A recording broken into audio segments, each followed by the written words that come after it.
Hi, everyone. Thanks again for joining us for another episode of the Daily BizLink. Jane Cebrynski is back to join us for another conversation. And today we're focused on burnout and the importance of rest and recovery. Jane, thanks for being here.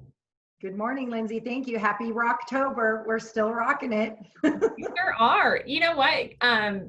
It's forced me to be a little bit more mindful and appreciative of things happening in my life. And so, if anything, through this process of going through Rocktober, 10 days full of 10 moments, I just have so much more gratitude, I think, that I'm a lot more aware of. So it's been a really positive experience for me. I don't know about you.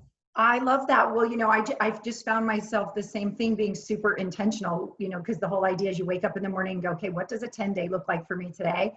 And this is going to fit right into rest and recovery because it's about intentionally planning those things throughout your day that are the 10 moments or that are going to elevate your day. So before we get into it, tell me a 10 moment for you this week. You know, it's funny because we've done so many days continually about having 10 moments. I feel like I have so many now. A collection. In the past, I was like, oh gosh, what is that 10 moment? So That's the beauty. The one that I'll pick out for this week, really excited. I was just asked to be the woman icon for 2020 of the AZ crew.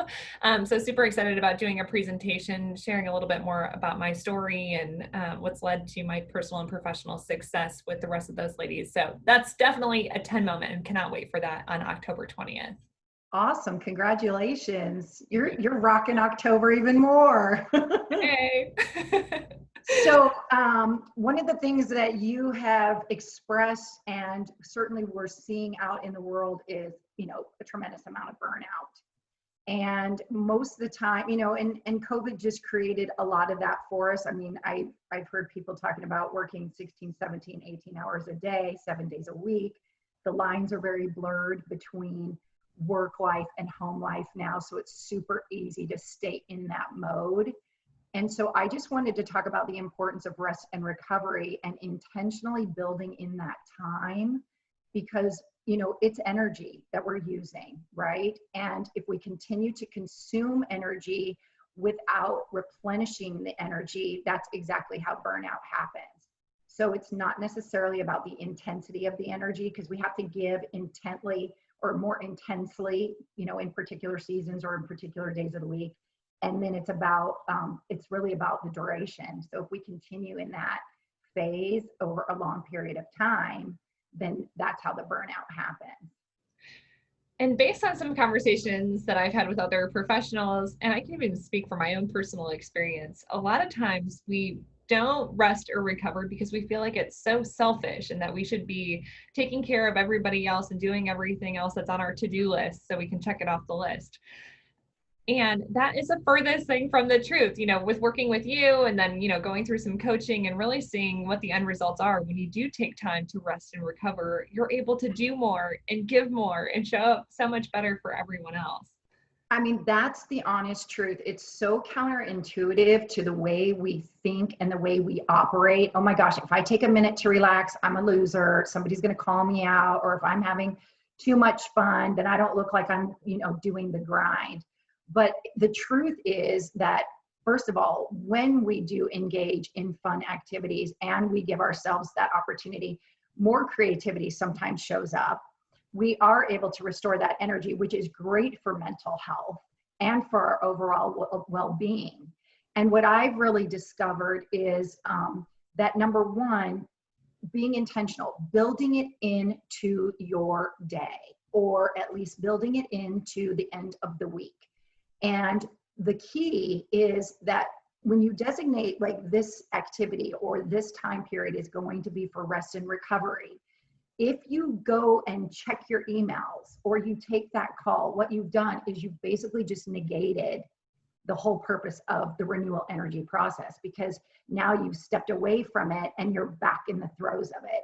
And I'm sure that everyone's sitting there going, yeah, great idea, Jane, not going to happen, but the truth is, start with a little bit if you really feel, because here's the other thing, Lindsay, that I often hear is that people feel out of control of their schedule. Like, I'm out of control. Well, this isn't a way to take back control And it's also a way to take back control in a way that reinforces or reinstills your productivity.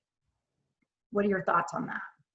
Yeah, it just kind of reminds me of our recent conversation focused on joy breaks. So for those of you that missed that one, maybe that would be another episode to go back and listen to, because joy breaks do tie back into overall burnout in a way that we can, look to avoid getting to those extreme measures where we do feel like we're going too hard and we're just exhausted. So, you know, another component that kind of comes to mind for me, because we do talk with some of the executives and business owners and leaders, is, how you can do this from a management or leadership level.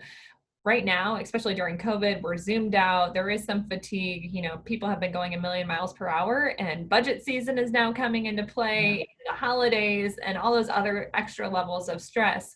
So as a manager or leader, be thinking through how can you help your team members overcome some of these potential obstacles and make sure that they're not burning out on you before the end of the year. Make sure you're finishing strong. Well, of course, that's where our stat tool comes into play, right? When you start to stat up your day and you begin to look at it, you start to recognize, like, oh my gosh, I'm all my stats are really low, so I am at risk of burning out. And the other thing too is the key to rest and recovery is to really try to do an activity that brings a smile to your face and is fun, and it allows you to disconnect. So for example, I also teach hot yoga. And one of the things about hot yoga from a rest and recovery standpoint is that you're in the humidity, you're doing the sequences. So you really have to concentrate, you really have to focus. And so your mind doesn't really get an opportunity to wander. And so the key is find some activities, make a list so that you're not spending energy trying to figure out what you're going to do for rest and recovery. Start to make a list of activities that you really enjoy.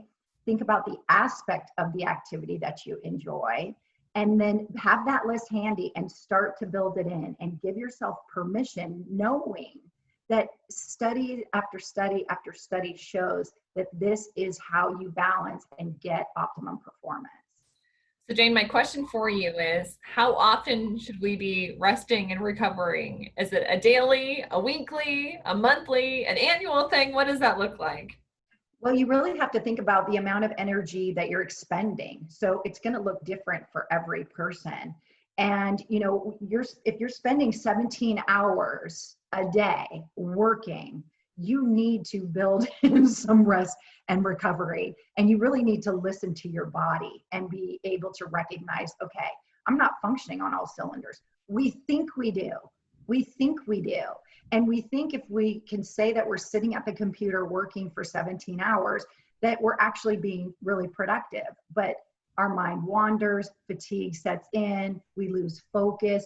You're better off going and spending 15 minutes, 30 minutes, an hour in an activity that energizes you and gets you not thinking, so that you can come back stronger and more prepared. So Jane, what's the challenge of the week? So the challenge is, number one, start to make a list of activities. For example, I love gardening, and I haven't really thought about that from a rest and recovery standpoint. But what I realized is, it energizes me. I love seeing the flowers. I love digging in the dirt. So really think about activities that bring a smile to your face, and then make a list and start to cultivate a list. And then, just like you've talked about before, if it's not on your calendar, it's not going to get done. So put it on your calendar, find the space, knowing that this is really, really important to high performance.